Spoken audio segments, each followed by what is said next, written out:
যাদের নামাজ পড়ার সময় দুনিয়াবি চিন্তা মনে আসে বা নামাজে অমনোযোগী তৈরি হয়, তারা ভিডিওটি শেষ পর্যন্ত দেখার অনুরোধ রইল।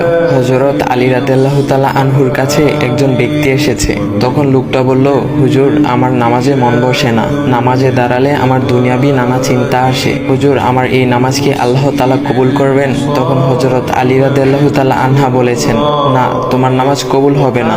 তখন লোকটা মনে অনেক কষ্ট নিয়ে চলে যাচ্ছেন।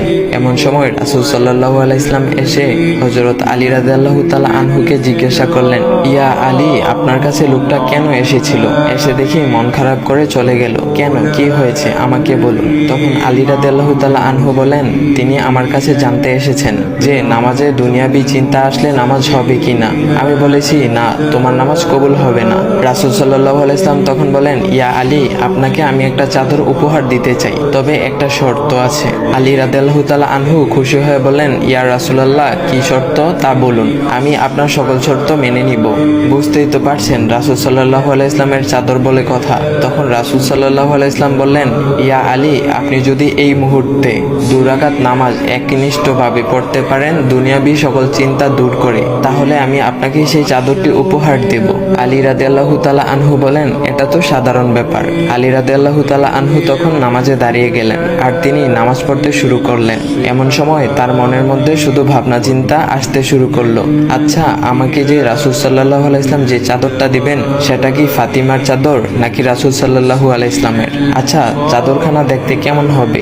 এই বিভিন্ন বিষয় নিয়ে ভাবতে লাগলেন। তিনি ভুলেই গেছেন যে দুনিয়াবি চিন্তা নামাজে আনতে রাসূল সাল্লাল্লাহু আলাইহি ওয়াসাল্লাম নিষেধ করেছেন। এর মধ্যে আলী রাদিয়াল্লাহু তাআলা আনহুর নামাজ পড়া শেষ। আলী রাদিয়াল্লাহু তাআলা নামাজ শেষ করে রাসূল সাল্লাল্লাহু আলাইহি ওয়াসাল্লামকে বলতেছেন, ইয়া রাসূলুল্লাহ, আমি আপনার শর্ত মেনেছি, এখন আমাকে চাদরখানা উপহার দেন। রাসূল সাল্লাল্লাহু আলাইহি ওয়াসাল্লাম বলেন, ইয়া আলী, আপনি কি একনিষ্ঠভাবে দুনিয়াবি চিন্তামুক্ত ছাড়া 2 রাকাত নামাজ পড়েছেন? তখন আলী রাদিয়াল্লাহু তাআলা আনহা মুচকি হেসে বললেন, না ইয়া রাসূলুল্লাহ, আমি আপনার চাদর নিয়ে অনেক কিছুই ভেবেছি। তখন রাসূল সাল্লাল্লাহু আলাইহি ওয়াসাল্লাম বলেন, ইয়া আলী, নামাজ তোমারও হয়েছে, আর তুমি যাকে নামাজ হবে না বলে ফতোয়া দিয়েছো, তার নামাজও আল্লাহ তাআলা কবুল করে নিয়েছেন। শোনো আলী, দুনিয়াবি চিন্তা দ্বারা নামাজ বাতিল হয় না, নামাজ মহান আল্লাহ তাআলা কবুল করে নেন। সকল ফরজ নিয়ম কানুন মেনে নামাজ পড়লে নামাজ হবে ইনশাল্লাহ। তবে আমাদের সকলের উচিত নামাজ আদায় করার সময় একমাত্র আল্লাহকে স্মরণ করে নামাজ আদায় করা। নামাজে দাঁড়ালে দুনিয়াবি চিন্তা মাথায় আসে, এটা শয়তানের একটা ফাঁদ। আল্লাহ তাআলা আমাদের সকলকে শয়তানের কুমন্ত্রণা থেকে হেফাজত রাখুক এবং সঠিকভাবে মনোযোগের সাথে নামাজ আদায় করার মতো তৌফিক দান করুক। সবাই বলি আমিন।